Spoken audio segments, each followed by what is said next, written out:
Assalamualaikum warahmatullahi wabarakatuh. Jadi konten yang ini untuk saya ngobrol sama Bunda Mary Hati kalau nggak salah namanya. Beliau ini non Muslim, katanya lagi belajar Islam.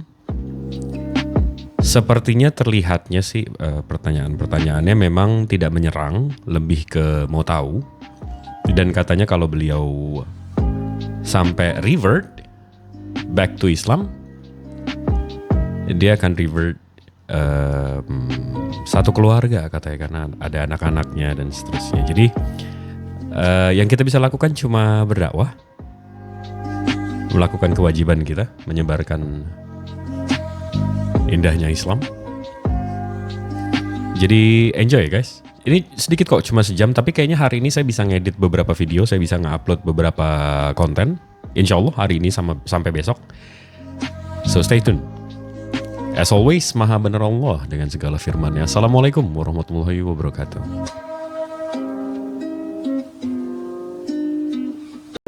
Waalaikumsalam. Gimana Bunda, sehat? Bunda siapa nih? Ada dua bunda di sini, Meriat. Dua-duanya dong. Aku. Dua-duanya dong. Alhamdulillah. Bunda Mary. Lanjut Bang Jip. Iya. Jadi kalau soal kasih sayang Allah, sebagai contoh yang simpel aja, habis itu saya narasikan contoh kasih sayangnya Allah Subhanahu Wa Taala ya. Contohnya aja sekarang ada, kalau kita lihat dari sejarah, ini yang selalu saya narasikan.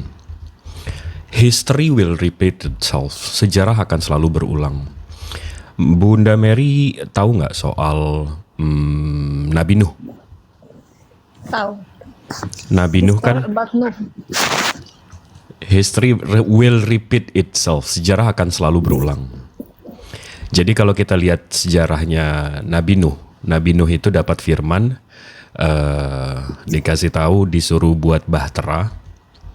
Habis itu beliau buat, dan beliau menyuruh pengikutnya atau umatnya di situ yang penyembah berhala itu untuk ikut, ayo masuk ke, ayo bantu buat kapal ini, bahtera ini.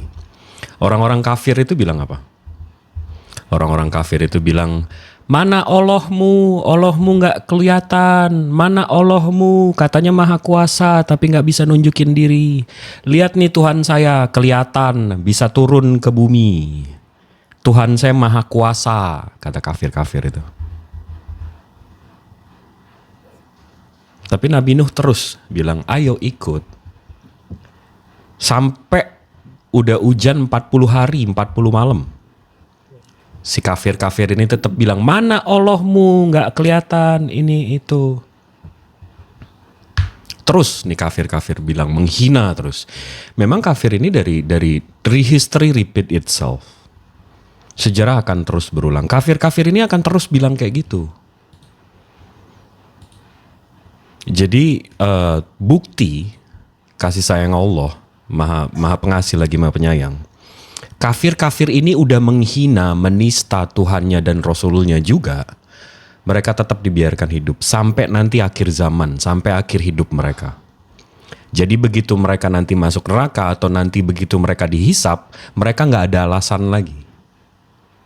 Mereka udah dikirim Rasulnya, udah dikirim kitab sucinya, udah dikasih tahu kebenaran, tapi tetap menista, mendusta, dan tidak menerima kebenaran. Itu bukti kasih sayang Allah. Habis itu ada satu hadis menarasikan, ini udah berbeda ya ininya. Habis itu ada satu narasi untuk umat Muslim. Ini sebenarnya untuk mengingatkan saudara-saudara saya di bawah juga yang di komen di live chat yang dengerin. Ada satu narasi hadis bahwa nanti ada seorang umat Muslim melihat amalan-amalannya begitu di hari hisab. Begitu dia melihat amalannya, ada amalan yang dia tidak kenal, Bunda. Ada amalan yang dia tidak kenal dan dia nanya, ini amalan saya dari mana? Saya nggak pernah melakukan ini semua, kok ini amalan dari mana? Ini kok besar banget gitu amalannya. Habis itu dinarasikan, dijelaskan bahwa rupanya amalan itu doa yang tidak dikabulkan. Doa, jadi kita selama ini seorang muslim kalau kita, ya Allah saya minta ini, ya Allah saya minta itu, ya Allah saya minta ini, Dia minta terus. Rupanya itu jadi amalan. Dan itu amalan yang menyelamatkan dia.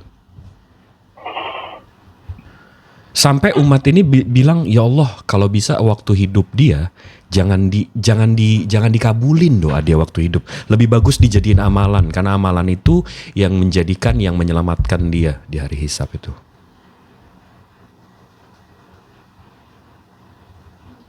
Jadi segitu maha pengasih lagi maha penyayangnya Allah Subhanahu wa Ta'ala. Maksud saya begini pertanyaannya, Bang Jibril. Siap. Maksud saya begini, bahwa setiap pelanggaran yang dilakukan oleh umat manusia itu pasti ada konsekuensinya. Setuju ya, Bang Jibril ya? Betul. Pasti ada konsekuensinya. Dan di sana pasti Allah menyatakan keadilannya. Entah misalnya melakukan pelanggaran, pasti Allah menyatakan teguran dan lain sebagainya. Betul. Nah, yang saya pertanyakan ialah bagaimana konsep dalam Islam Allah yang maha adil menyatakan keadilannya sekaligus menyatakan kasihnya. Jadi dua hal yang tidak bisa dipisahkan. Jadi bukan Allah yang maha kasih dan Allah yang maha adil, tetapi ketika ada satu umat yang melakukan sebuah pelanggaran, bagaimana konsep iman saudara-saudara muslim melihat Allah yang maha adil tetapi sekaligus maha kasih. Terima kasih. Baik, kalau soal keadilan ya, di Islam itu kita mengenal hablum minannas wa hablum minallah. Ini sesama kita. Hablum minannas itu hubungan kita sesama manusia, dan hablum minallah hubungan kita sama Allah. Jadi kalau di Islam, kalau kami sebagai Muslim, kita ada catatan kita masing-masing hablum minannas, catatan kita sesama manusia, hutang kita, bohong kita, itu semuanya ada. Dan Allah menarasikan nanti di hari hisab, di hari akhir, itu nanti kita ketemu, itu kita mesti selesaikan, Kak. Jadi kalau kita ada utang sama sesama manusia, kalau dia nggak ikhlaskan, itu jadi beban untuk kita. Jadi sesama manusia pun kita mesti selesaikan. Dan kita dijanjikan, ini janji Allah ya, begitu di hari hisab kita nggak akan ngerasa rugi. Jadi sakit kita, entah pun dari cobaan Allah atau dari sesama manusia, walaupun hablum minannas, kita nggak akan ngerasa rugi. Setelah hari penghakiman kita nggak akan ngerasa rugi. Di situ buktinya Allah itu, karena beliau ini, karena Allah ini maha adil, bukan cuma adil ya, tapi maha adil. Jadi dia akan menyelesaikan hablum minannas dan hablum minallah. Dia maha adil. Dia bukan cuma adil doang, tapi maha adil. Nah, tapi kalau hubungannya ke kasih sayang, itu yang tadi saya ceritakan lagi. Soal kasihnya. Gitu, Kak. Oke, thank you, Bang Jibril. Sama-sama. Satu lagi, Kak, boleh? Boleh dong. Waduh, 1000 juga boleh, Kak. Oke, thank you, Kak. Gimana? Gimana, Kak? Bisakah Kakak menjelaskan ke saya konsep keselamatan dalam Islam, ya, sehingga Islam itu bisa dikatakan agama benar atau salah satunya agama kebenaran. Jadi kalau dibilang kalau dibilang agama yang paling benar, saya nggak setuju ya, karena kalau agama yang paling benar berarti ada agama lain yang benar, habis itu Islam paling benar. Jadi kita mesti pisahkan dulu antara baik dan benar. Kalau baik itu nggak absolut, baik itu tergantung perspektif. Tapi kalau benar itu dari Allah, dari Tuhan, dan Dia yang menetapkan benar atau enggak. Tapi kalau konsep keselamatan dalam Islam, kakak selama memegang tauhid, selama kakak mentauhidkan Dia, Allah Subhanahu wa Ta'ala, kakak selamat. Jadi kuncinya itu la ilaha illallah Muhammad Rasulullah. Selama kakak mentauhidkan Dia, karena Kak, dosa yang tidak diampuni di dalam Islam, ini kakak bisa confirm ke ustadz manapun. Dosa yang satu cuma satu dosa yang gak diampuni, yaitu syirik atau musyrik, menyekutukan dia. Menyekutukan tuh berarti malaikat kita anggap Tuhan, nabinya kita anggap Tuhan, kita jadiin tiga jadi satu tuh Tuhan semua bertigaan. Habis itu itu menyekutukan Tuhan, itu nggak boleh. Itu dosa dosa yang tidak diampuni. Sisanya kakak dia maha pengasih lagi maha penyayang, Kak. Oke, thank you. Pertanyaannya, Kak, kalau konsep mentauhidkan Tuhan, mengesahkan Tuhan, konsep ini juga ada pada saudara-saudara kita umat Yahudi. Hanya saja dia tidak ada belakangnya, ya. Dia tidak mengenal Nabi Isa, Rasulullah, Muhammad yang dijunjung tinggi oleh saudara-saudara kita yang Muslim. Nah, konsep tauhid yang dimiliki oleh saudara-saudara kita Yahudi, seperti kakak tadi katakan bahwa agama yang benar itu ketika mentauhidkan Tuhan. Nah, orang-orang Yahudi dia percaya kepada Allah Abraham, Ishak dan Yakub. Ya, Kak? Nah, bagaimana dengan mereka? Dia tidak mengikut sertakan Isa, juga tidak mengikut sertakan Rasulullah, tetapi konsep ketuhanan mereka mentauhidkan Tuhan. Itu bagaimana pandangan Kak? Pandangan saya, karena itu saya Islam. Jadi kalau di hari akhir nanti di padang mahsyar nanti begitu saya dihisap, ada tiga, ini kan berarti kita ngebandingin tiga umat ini kan, yang satu Yahudi, yang satu ke Kristiani, yang satu yang terakhir Islam. Umat Yahudi begitu ditanya, kalian percaya Allah Subhanahu wa taala ini pencipta langit bumi beserta isinya, Tuhannya Abraham, Ishak, Jacob. Mereka percaya, tapi begitu ditanya apakah kalian mengimani Yehosua atau Yesus atau Isa, mereka bilang enggak. Berarti mereka belum tentu selamat. Habis itu umat Kristiani ditanya lagi, apakah kalian Tuhannya satu? Mereka bilang, iya, ngakunya satu, iya. Apakah kalian mengimani Nabi Isa? Iya. Apakah kalian mengimani Nabi Muhammad? Tidak. Belum tentu selamat lagi. Tapi begitu kami, umat Muslim, ditanya, apakah kamu mengimani Tuhan yang satu, yang maha pencipta langit bumi beserta isinya? Saya jawab, iya.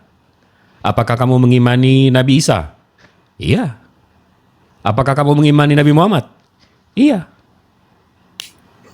Dan kami melakukan semua yang nabi-nabi lakukan. Kami sunat, kami sholat, sujud, kami puasa. Kami tidak minum khamr, kami tidak makan babi. Nabi Adam, Tapi pertanyaannya, Nabi Kak, Adam, bagaimana dengan orang-orang yang sudah meninggalkan dunia, yang belum mendapatkan zaman Isa, Rasulullah, tetapi dia bertauhid? Nah, kalau di situ, ini pertanyaannya udah jawab, tapi saya mencoba menjelaskannya. Di konsep Allah Subhanahu wa taala dari perspektif Islam, itu ada namanya zaman fatrah.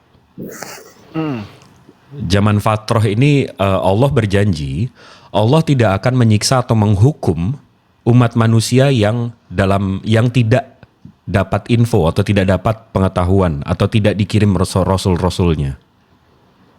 Jadi kalau mereka umat yang tidak mendapatkan Rasul dan kebenaran Allah, mereka tidak dihukum, Kak. Mereka selamat. Begitu, Kakak. Sebagaimana misalnya ini juga ya, Kak, yang saya dengar bahwa ketika ada yang mualaf, mereka lahir seperti bayi kembali. Betul. Fitrah.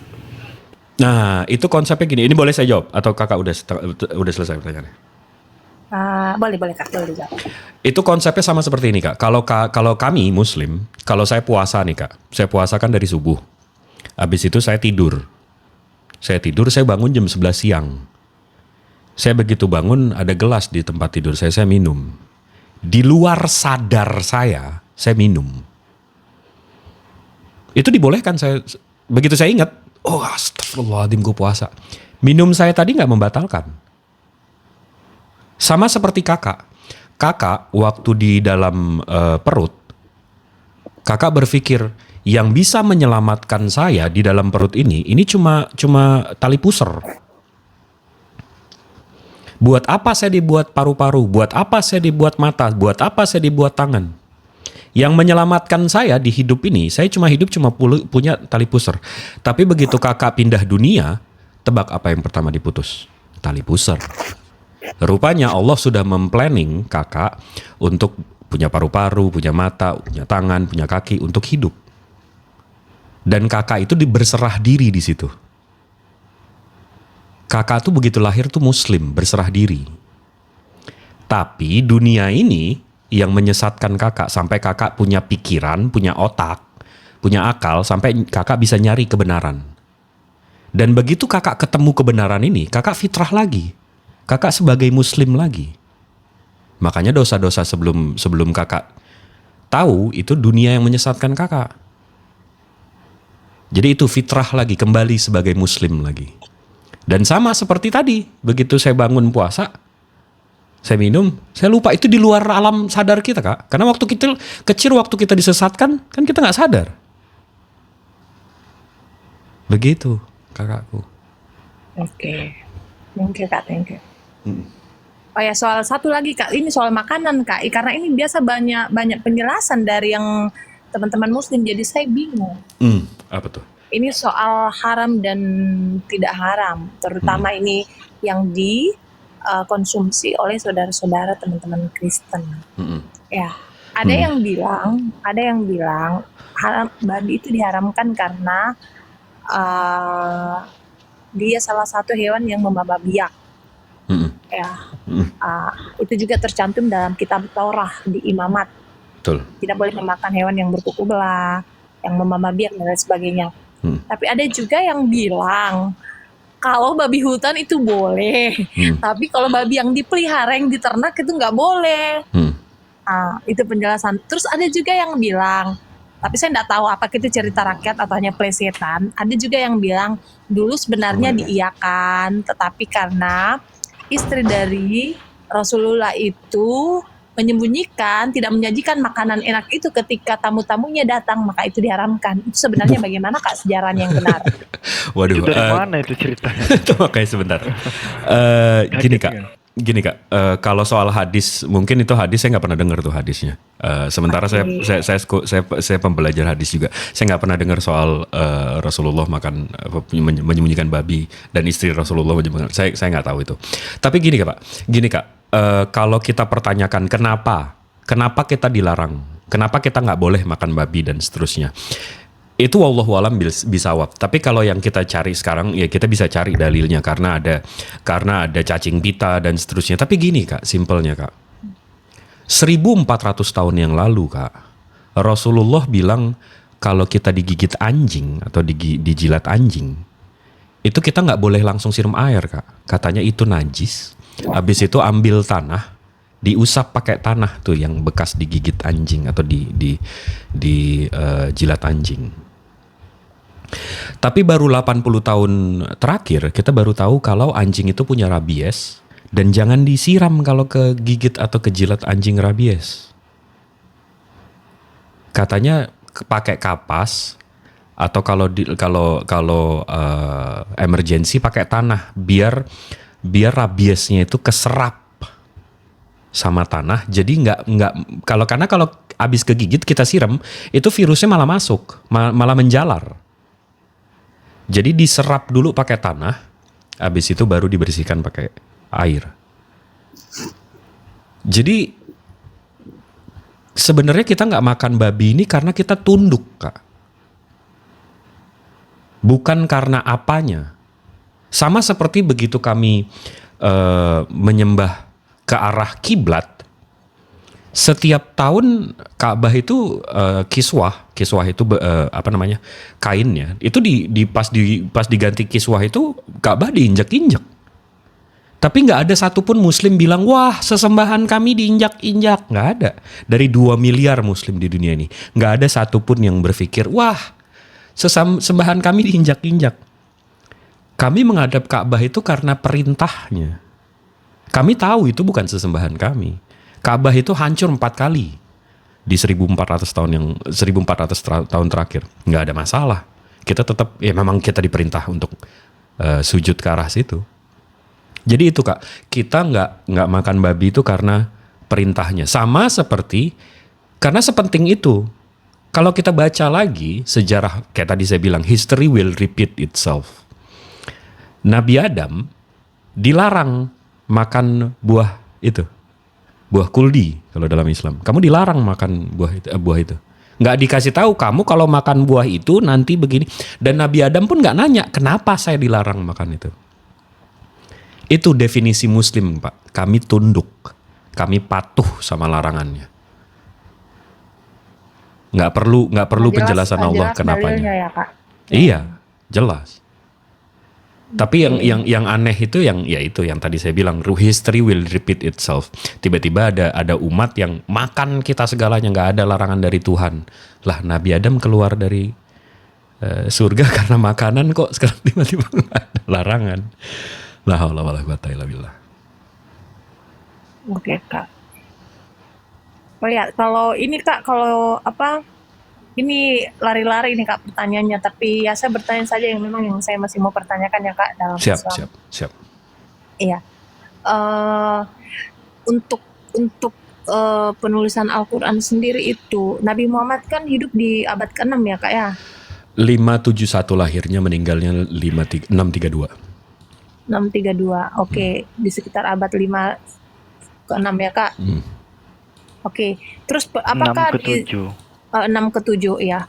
Apakah pada saat Nabi Muhammad itu hadir ya membawa tita-tita Allah kepada bangsa Quraisy pada saat itu, apakah pada saat dia hadir sekaligus juga Al-Quran itu dituliskan?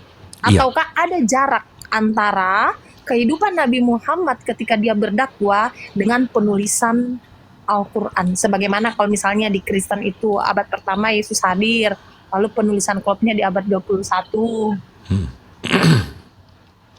Iya. Jadi Al-Quran, gitu maksudnya, Kak. Jadi nggak ada gap sama sekali Kak. Kalau ditanya ya, nggak ada gap sama sekali karena kami banyak punya riwayat bahwa, sebentar ya saya buka ya buku-bukunya ya, kitab-kitabnya ya. Islamic books. Nah ini saya buka aja. Open kamera aja Kak, biar saya bisa lihat juga sekaligus. Iya. Jadi, nah ini. Bismillahirrahmanirrahim.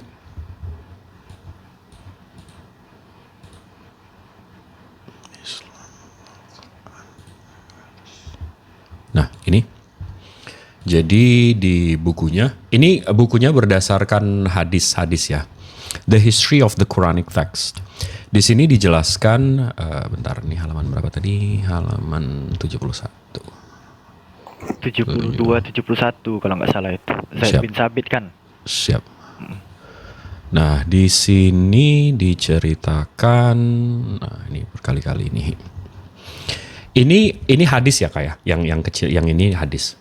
Di hadis ini diceritakan Umar ini salah satu sahabat Rasulullah yang menjadi khalifah setelah Rasulullah meninggal. Di sini diceritakan Umar ini besannya atau saudaranya iparnya baru masuk Islam dan Umar ini marah.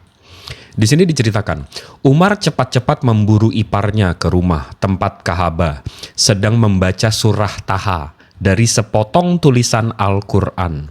Saat mereka dengar suara Umar, Ka'bah lari masuk ke kamar kecil, sedang Fatimah mengambil kertas kulit yang bertuliskan Al-Quran dan diletakkannya di bawah paha. Jadi sebelum Umar masuk Islam, surat Toha itu sudah tertulis. Dan ini 3 tahun pertama berarti ya, karena Rasulullah menerima Al-Quran itu 22 tahun 2 bulan 22 hari. Dan di sini diceritakan pada periode Madinah kita memiliki cukup banyak 22 tahun 22 tahun 2 bulan 22 hari. Genapin 23 tahun itu. 23 tahun betul. Al-Quran itu 23 tahun turunnya. Ini informasinya didapat ini bahwa Rasulullah menerima 22 tahun 2 bulan 2 hari, itu sumbernya dari mana Kak? Dari ceritanya Kak, dari dia menerima wahyu pertama Iqra itu di tahun 610. Iqra. Wahyu itu wahyu kan pertama. Turunnya berangsur-angsur Kak Mary. Ya, turunnya pelan-pelan Kak. Makanya ada yang disebut sebagai asbabun nuzul. Ya, bertahap Biasanya dia turunnya. Ada suatu kejadian di mana baginda butuh jawaban, Kadang Allah menurunkan wahyu juga di sana gitu. Oke. Bertahap, Kak. Dari Sirah Nabawiyah kita tahunya, dari ceritanya. Sirah Nabawiyah ya. Sirah Nabawiyah saya ada 3 biji Sirah Nabawiyah. Jadi gini, ini saya sambung ya, Kak. Versi ya, Kak? Kenapa? Sirah Nabawiyah itu banyak versi ya? Bukan versi, penyusunnya, Kak. Jadi kalau penyusunnya, jadi Sirah Nabawiyah itu kumpulan hadis. Nah, menurut Ibnu Hisham, dia mengumpulkan Sirah Nabawiyah itu, dia menyusunnya itu dari awal sampai tengah, sampai ini, sampai ini, sampai. Jadi disusun hadisnya, Kak. Jadi bukan pengarang. Ibnu Hisham ini bukan pengarang cerita Rasulullah, bukan. Intinya gini ya Kak, orang sesaman Muhammad itu langsung menuliskan begitu apa yang dia lihat dan apa yang dia dengar. Nah, Tidak ini ada rentan waktu yang panjang untuk menuliskan kembali kisah-kisah itu. Nah. Cerita rakyat begitu dari cerita masa ke masa. Itu ini yang yang menurut saya. ini yang saya mau jelaskan. Jadi pada periode Madinah kita memiliki cukup banyak informasi termasuk sejumlah nama lebih kurang 65 sahabat yang ditugaskan oleh Nabi Muhammad bertindak sebagai penulis wahyu. Jadi 65 penulis wahyunya. Mereka adalah Aban bin Sa'id, Abu Umamah, Abu Ayyub Al-Ansari, Abu Bakar Rashidik, Abu Bakar, Abu Hudzaifah, Abu Sufyan, Abu Salama, dan ini terus 65 orang yang mencatat. Dan ini Kak, kalau ditanya gapnya. Saat tugas penulisan selesai, Zaid membaca ulang di depan Nabi Muhammad agar yakin tidak ada sisipan kata lain yang masuk ke dalam teks. Jadi dari zaman itu, zaman Nabi Muhammad sampai zaman manusia saat ini tidak ada satu pun kata yang berubah. nggak ada Itu satu bisa kata pun dijamin. berubah. Nah, itu saya bisa buktikan. Ini tadi sebenarnya timeline ya yang saya mau ceritain. 571 Oke. beliau lahir. Habis itu Revelations 610. Ini ayat pertama. Habis itu 632. Nah, ini ada manuskrip-manuskripnya. Kita bisa cek di, kalau kakak mau buka, islamicawareness.org. Ini di Quranic manuskrip. Habis itu di bawah ini ada radio karbon. Habis itu di sini, ini contoh nih. Ini carbon dating, ini kertas-kertasnya, umur kertasnya. Di sini contoh ya, DAM 0127. Nah, setelah diteliti, ini 95% kertas ini belongs tahun 578 ke 669. Berarti ini kertasnya. Ini kertasnya dan ini bisa dicek langsung. Ini nggak cuma 2 lembar. Tapi ini dari Al-Baqarah kalau nggak salah, ya benar. Dari Al-Baqarah surat 2 ke 26 dan seterusnya. Nah, jadi ini manuskrip-manuskripnya. Kakak bisa scroll tadi kalau yang saya tunjukin. Udah. Nah, begitu Rasulullah meninggal di tahun 632, di bulan Desember 632 ini ada perang namanya Perang Yamamah. Perang Yamamah itu banyak sahabat Nabi penghafal Al-Quran itu meninggal. Nah, sahabat-sahabat Rasulullah, ini sahabat-sahabat bukan beda zaman ya. Utsman bin Affan ini hidup dan bersama Rasulullah di setiap langkahnya. Ini yang Utsman ya. Dan Umar, ini bedanya nggak beda zaman ya Kak. Ini cuma 2 tahun bedanya.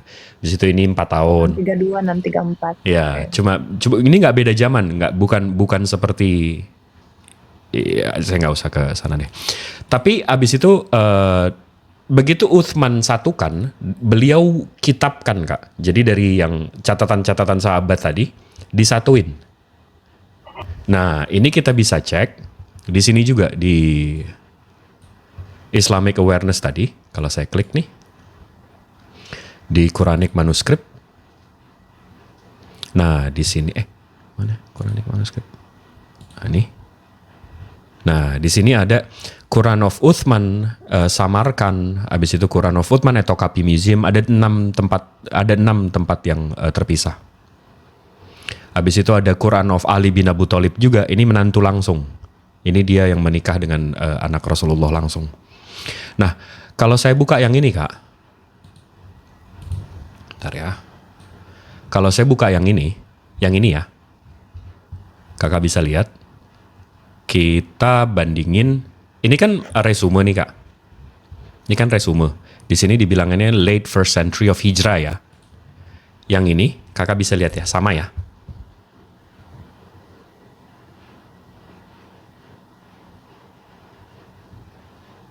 Ya, Kak. Nah, saya punya scanannya, satu kitab ini ada 822 halaman. Di sini ada 114 surah. Ini yang Uthman punya ya, yang satu abad dengan Rasulullah, yang abad yang sama ya. Ini saya cek ada 114 surah. Ini sampai ke surat Al-Ikhlas. Kita coba deh.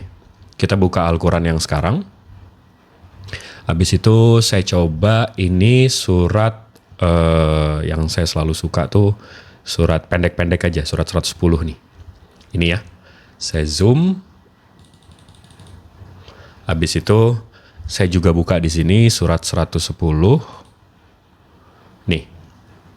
Ini Bismillahirrohmanirrohim. Ja. Ja. Nas. Mana tadi? Hi wal fath. Persis. Mau terus nih. Waro dan seterusnya. Ini ada 822 halaman. Ini sampai malam Jumat minggu depan nih kalau kita baca satu-satu. Tapi kita bisa membuktikan Kak. Maksudnya, dan ini sekunder ya Kak ya. Ini sekunder. Ini data kedua. Data pertama itu sebenarnya manusianya. Contohnya saya bisa tunjukin ini sementara banyak sih di sini. Tapi ini contoh saya tunjukin aja sama Kakak. Ini contoh Hafiz Kak. Ini dia penghafal Al-Quran. Dia memang udah hafal cover to cover. Nih ya, saya coba tunjukin ya. Dan dia dapat seperti ini Kak. You see in my hand right now is quite Ini kamera belakang saya. Kamera depannya sama, muka saya mirip. Nggak beda. literally a miracle. And before I show you a closer look at it, let me tell you a bit about it. This piece of paper is known as an ijaza, and it's basically what a scholar. Yang dia bilang This ini, piece of paper you see in my hand dia right punya now is quite ijazah. literally a miracle. And before I show Nah you ini it nanti saya majuin. corrupted, every single. Nah ini ditunjukin di error to sini. get Ditunjukin di sini. Dia lagi hafiz Al-Quran. Dia lagi belajar Al-Quran. Ditunjukin di sini nanti ini nama dia dan ini nama syekh dia. Ijaza. And everything else you see here is just the chain of narration that goes all the way back to the very beginning. And every Nah, setiap merah-merah ini itu sanatnya.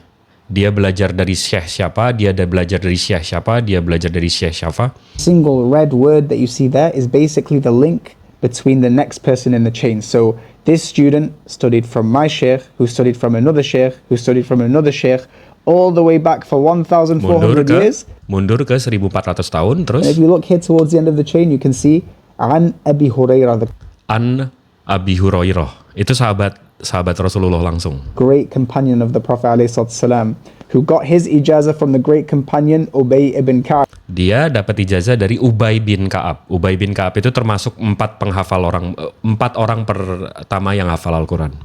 who got his ijazah from none other than Rasulullah. Ubay dapat langsung dari Rasulullah Shallallahu Alaihi Wasallam. Jadi semuanya bersanad ke Rasulullah Shallallahu Alaihi Wasallam, ke penerimanya langsung, Kak. Itu yang pertama, yang keduanya baru manuskrip tadi yang saya tunjukin. Oke Kak, thank you. Assalamualaikum warahmatullahi wabarakatuh. Waalaikumsalam. Bang Jibril. Bang Jibril lagi buka sertifikatku ya? Iya, ini saya nggak. Waduh, gak enak aku jadinya bang. Sungkan sendiri aku, lanjut ah. Siap. Jadi pelindung kami itu ada 3 Kak. Satu, Hafiz Al-Quran yang sampai sekarang dihitung itu bisa 157 juta penghafal Al-Quran di seluruh dunia sekarang. Ya. Nomor 2-nya itu manuskrip-manuskrip yang tadi saya tunjukin. Yang ketiganya itu kami setiap hari melantunkan. Dan setiap tahun kami ada umroh dan haji. Dan setiap kami di Ka'bah, tiap kami sholat di sana, ayat-ayat ini dilantunkan. Jadi kalau tiba-tiba ada ayat yang berubah, berbeda, itu kami akan tahu. Kami akan sadar, kami akan tahu. Nah, jadi memang Al-Quran ini memang diturunkan dan Allah yang menjaganya. Gitu, Kak. Oke Kak, thank you penjelasannya Kak. Mantap. Ada lagi nggak, Kak? Cukup untuk sementara waktu Kak. Tambah Bibel kayak mana Bibel gitu dong. Waduh.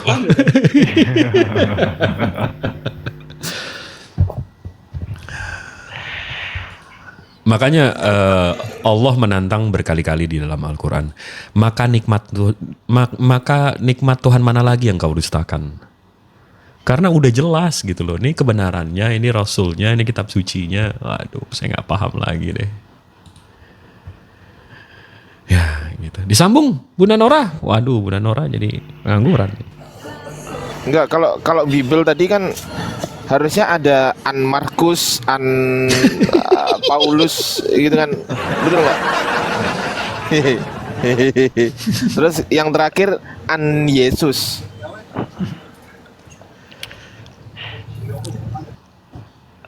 Gimana Kak? Ada Itu satu lagi Bang Jip.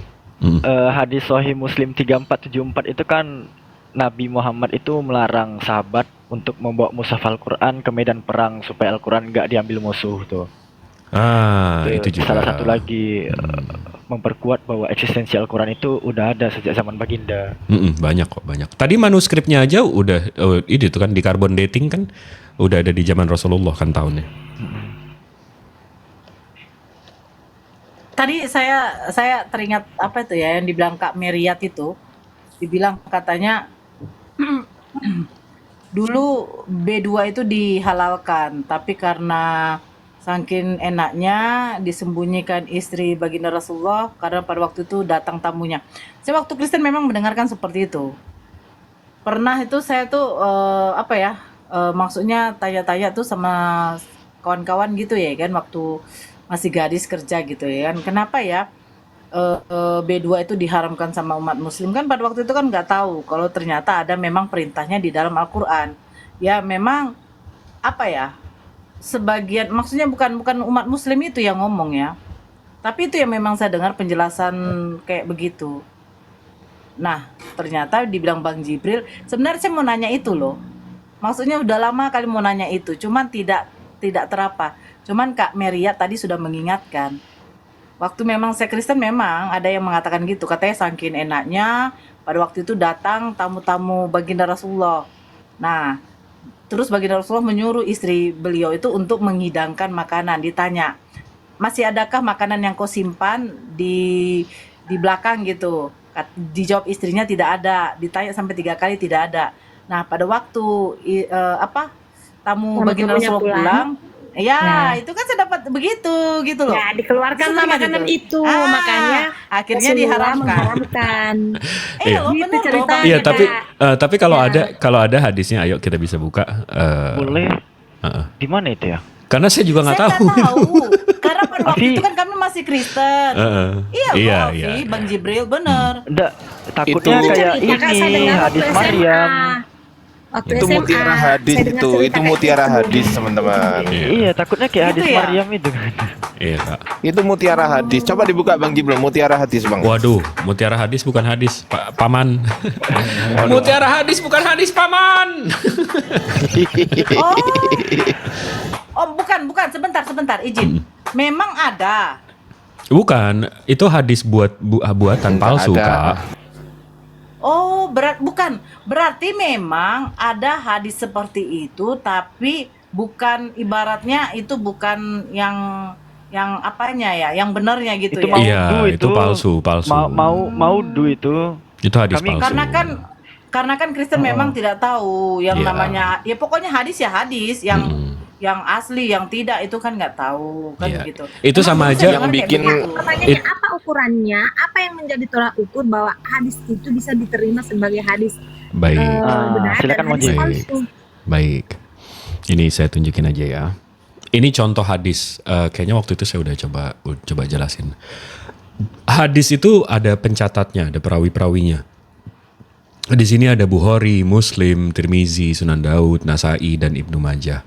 Ini contoh hadis, Kak. Di sini ada hadis originalnya. Ini yang dihafal. Ini memang banyak yang hafal. Habis itu ini translatannya. Ini biar nolong kita untuk bisa baca dan memahami. Habis itu di sini ada sanadnya, Kak.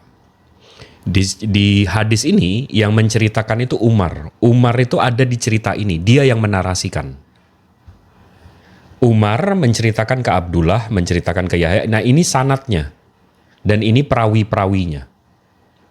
Nah, gimana kita bisa menerima hadis ini? Kalau hadis ini cuma satu periwayatnya, itu namanya hadis ahad. Itu susah tuh kita nerimanya. Karena cuma satu yang menceritakan. Sementara hadis biasanya itu mau diverifikasi, kita mesti lihat sanadnya. Contoh ya, ini sama nih ya. Jadi Umar menceritakan ke Abdullah. Nah, Abdullah ini menceritakan nggak cuma ke satu orang, tapi ke Yahya dia ceritakan. Habis itu ke Humaid dia ceritakan, ke Yahya bin Yamar diceritakan, dan seterusnya. Jadi hadis ini ada berapa sanad nih? 1, 2, 3, 4, 5, 6, 7, 8. Nah, hadis ini ada 8 sanadnya yang menceritakan dan mereka hafalannya bagus semua. Ini bisa diceritakan, ini bisa dianggap sahih. Karena sanadnya jelas dan perawinya jelas. Dan ingat ya, sanad-sanad ini, contoh nih, saya lihat di sini ada yang warna pink nih, Kak. Ini perawi hadisnya warna pink. Warna pink ini artinya apa sih? Begitu saya lihat, warna pink ini makbul. Makbul ialah perawi yang diterima periwayatannya dan dapat dijadikan sebagai hujah. Nah, ada yang syaduk, buruk hafalannya, ialah perawi yang jujur terhadap apa yang diberitakan, tetapi ia memiliki hafalan yang buruk. Jadi hafalannya kurang bagus, tapi ceritanya sama. Itu udah ditandain, Kak.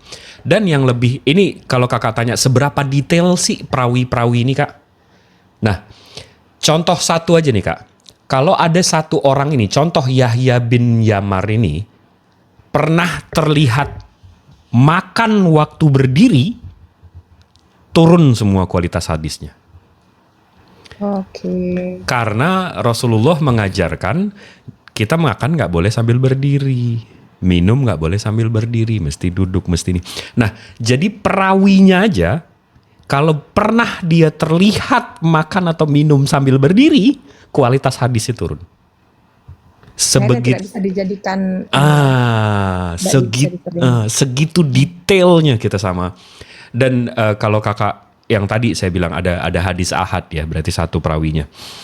Contoh, ada 10 orang menceritakan Rasulullah sholat zuhur 4 rakaat. Tiba-tiba ada 1-2 orang bilang, enggak Rasulullah, saya lihat waktu sholat zuhur 2 rakaat. Kakak terima yang mana?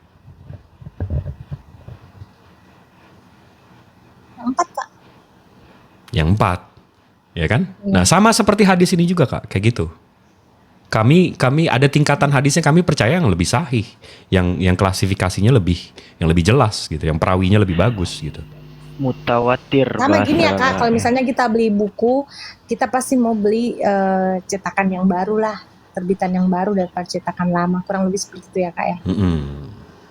Betul. Oke. Sama itu Bang Jibril, tingkat hadis yang paling tinggi di atas sahih.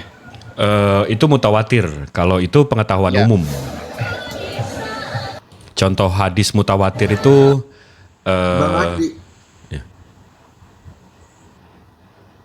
contoh hadis mutawatir itu ada 8.000.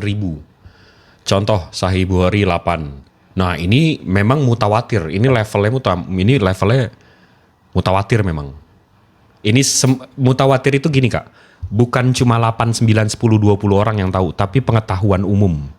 Jadi Rasulullah selalu sholat di Ka'bah tuh di bagian sininya. Itu pengetahuan umum, semua orang tahu. Itu namanya mutawatir. Sahih mutawatir itu semua orang tahu gitu. Sama seperti Al-Quran. Al-Quran itu mutawatir, semua orang tahu. Mantap, Paman. arti mutawatir itu banyak diketahui lah kita. Ya, betul.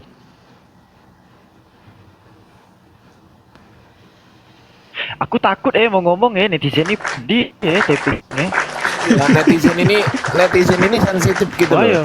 Tadi Iya. aku ngomong dikit gitu ya, di bawah udah ngomong waduh dipotong.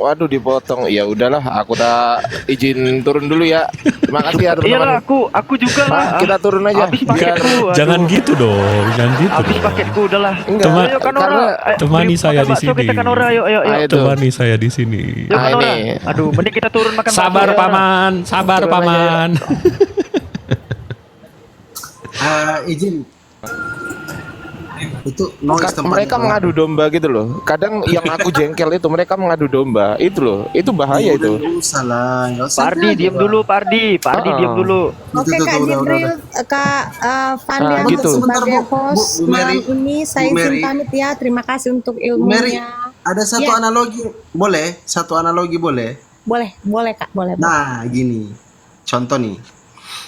Ada orang yang menceritakan tentang Tuhan memilih Rasulnya. Nah, Tuhan ini memilih satu yang dari kecil itu sampai dewasa kelakuannya baik. Misalkan kalau dia Islam, sholat, puasa, zakat, dan sebagainya. Dia dari kecil melakukan hal yang baik sampai dewasa dan dia diangkat menjadi Rasul. Nah, contoh kasus kedua. Ini kecil, nakal, suka berkelahi, masuk remaja, suka membunuh, main perempuan, dan sebagainya. Terus dipilih dia juga menjadi Rasul. Menurut Bunda Mary, mana yang pantas ini yang jadi Rasul? Yang dari kecil baik sampai besar? Atau dari kecil sudah berbuat banyak kejahatan, terus menerus membunuh apa segala macam, dan dia diangkat menjadi Rasul oleh Tuhan? Contoh dua kasus ini, menurut Mbak Mary, yang Mbak Mary anggap sebagai hal yang layak dan pantas untuk dijadikan Rasul ini yang mana menurut Mbak Mary? Silakan.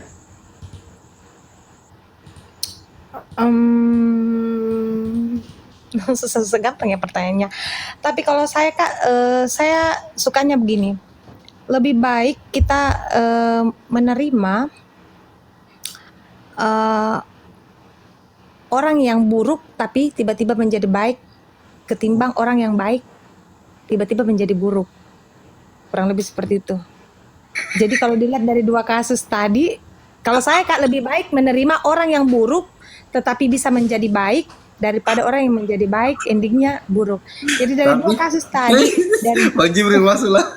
Iya, tapi jadi dari dua kasus tadi itu Kak, saya lebih itu kan otoritas Tuhannya Kak dalam memilih Rasulnya. Ada dari yang kecil dia baik sampai besar. yang penting dia message-nya selalu nggak sih? baik. Tetapi yang terakhir, Yang penting pesannya yang kan. kedua, iya. Yang ngeri itu yang tiba-tiba ngaku dari Tuhan tapi bukan dari Tuhan. Itu yang ngeri Bang Fandi. Itu yang ngeri. Itu dia. Ah, Tapi nggak gitu juga Bang Jip. ah. Coba ya, perhatikan narasi Alfi nih.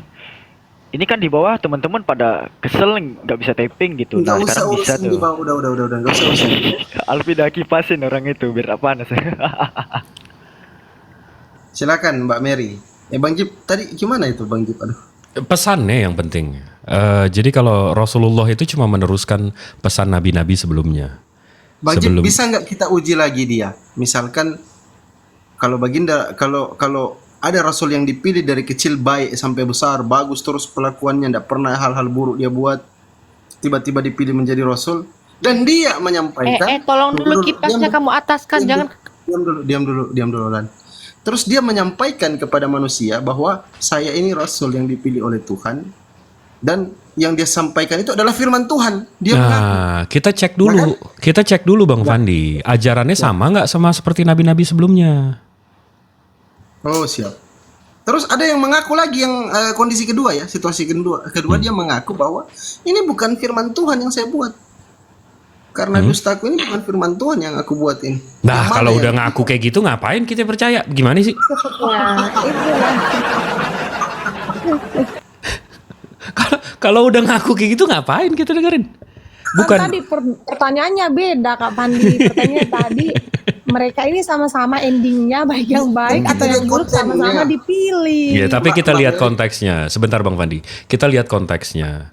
Kita mesti lihat konteksnya. Apakah dia mengajarkan seperti nabi-nabi sebelumnya? Kalau dia mengajarkan seperti nabi-nabi sebelumnya ya nggak ada masalah. Tapi kalau tiba-tiba ngaku rasul, abis itu disuruh nyembah dewa, nah bukan rasul itu.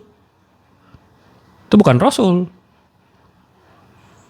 Penyesatan. Bukan rasul itu. Itu namanya Hermes apa Zeus, tuh beda. Tapi kenapa nada bicaranya langsung tinggi Mbak Mary ya gara-gara tema ini ya? Kenapa Kak? Nada bicaranya tadi langsung tinggi loh gara-gara pembahasan 2 kategori rasul ini dipilih jadi rasul.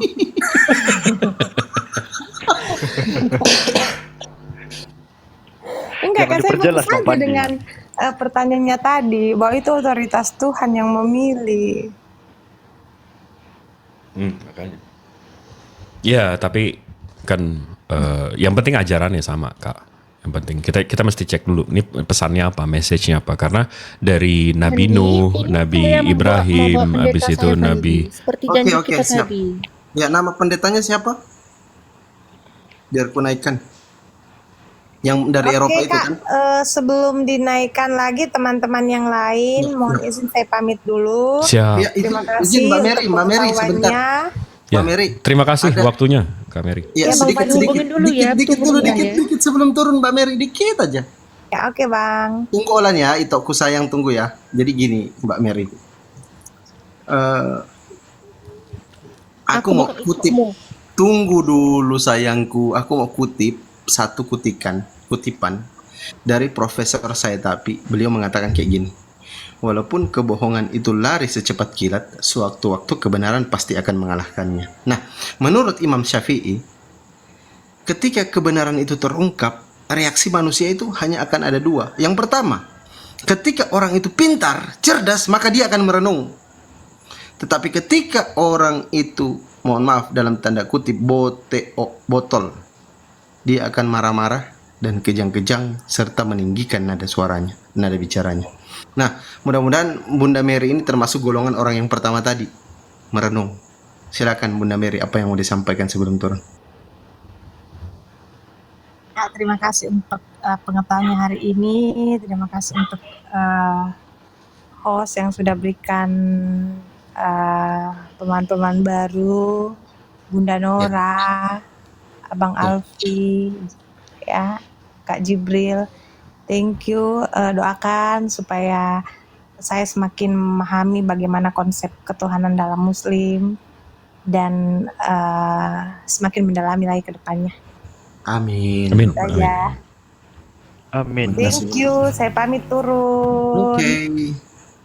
Makasih Bu Mary. Asyik. Saya sebelum turun izin menyampaikan sesuatu boleh? Silakan Bang Arde. Saya dulu pas waktu menjelaskan, terus kemudian ada Ustadz kami datang, siapa ya waktu itu ya? Saya lupa waktu itu ya. Terus kemudian beliau bilang, diam dulu Ustadz, biar Bang Ardiansyah diam dulu Ustadz, jangan dipotong Bang Ardi, jangan potong. Mohon maaf, saya ini orangnya fair ya, Saya kalau ngelihat gitu tuh miris gitu loh. Itu seperti menjadi presiden yang buruk gitu loh. Kayak nggak ber-SDM gitu loh penonton kita ini. Kenapa gitu loh? Padahal kami di sini, saya, De Alfi, Bang Jibril, Bunda Nora, ini semuanya bela Islam loh. Kami nggak mengikuti keinginan kalian. Terserah kalau mau bilang baper, saya mute lah. Nah, coba kau sekarang komen, bisa nggak? Nggak bisa kan? Nah, saya di sini itu bisa nge-mute kalian gitu loh. Terserah kalian mau bilang baper, terserah apa. Cuman saya ingin Ampun paman. saya ingin mengingatkan gitu loh. Saya ingin mengingatkan gitu loh. Saya mengingatkan bahwasanya kelakuan busuk seperti itu jangan dibawa ke room Islam gitu loh. Ya saya justru ini sabar, justru sangat sabar. Saya mengingatkan kalian. Kalau saya nggak sabar dari tadi saya maki-maki kalian, saya mengingatkan kalian loh. Gitu ya. Jadi kalau ada di Alfi menjelaskan, jangan bilang gini. Jangan Alfi yang jelasin, ngantuk. Udah Bang Ardi aja, jangan gitu. Jangan gitu. Itu namanya kucluk gitu. Jangan pakai itu ya. Kalianlah udah disuguhi tontonan yang gratis, yang bagus di sini Dapat kalian ilmu. protes. Dapat ilmu lagi. Dapat ilmu kalian protes. Lalu pertanyaan saya, apa yang kau lakukan pada kami? Pada agamamu apa? Jangkrik. Oi. Ya, Apa yang kalian lakukan? Apa yang kalian lakukan? Apa? Kalian lakukan apa coba? Nauzubillah min dzalik. Coba mikir gitu loh. Saya tuh kadang heran gitu. Kenapa SDM kita itu kayak gitu loh. Udah gitu aja. Saya izin mute sebentar. Ya. Iya. Teman-teman minta maaf dulu di bawah. Minta maaf cepat. Alfi, Minta maaf. Alfi haluskannya begini ya. Oh, dikit lagi, Dek. Aku pernah denger gini. Alfi diem dulu. Kalau kau jelaskan aku ngantuk. Lu itu kucluk gitu loh. Saya nggak suka denger kayak gitu itu. Kami di sini tuh untuk menjelaskan, untuk membantah, bukan untuk menuruti nafsu kalian. Kacau lah. Lanjut, Dek. Enggak, gini teman-teman. Alfi coba perhalus bahasa Pak Ardiansyah ya. Coba teman-teman berada di posisi atas Komal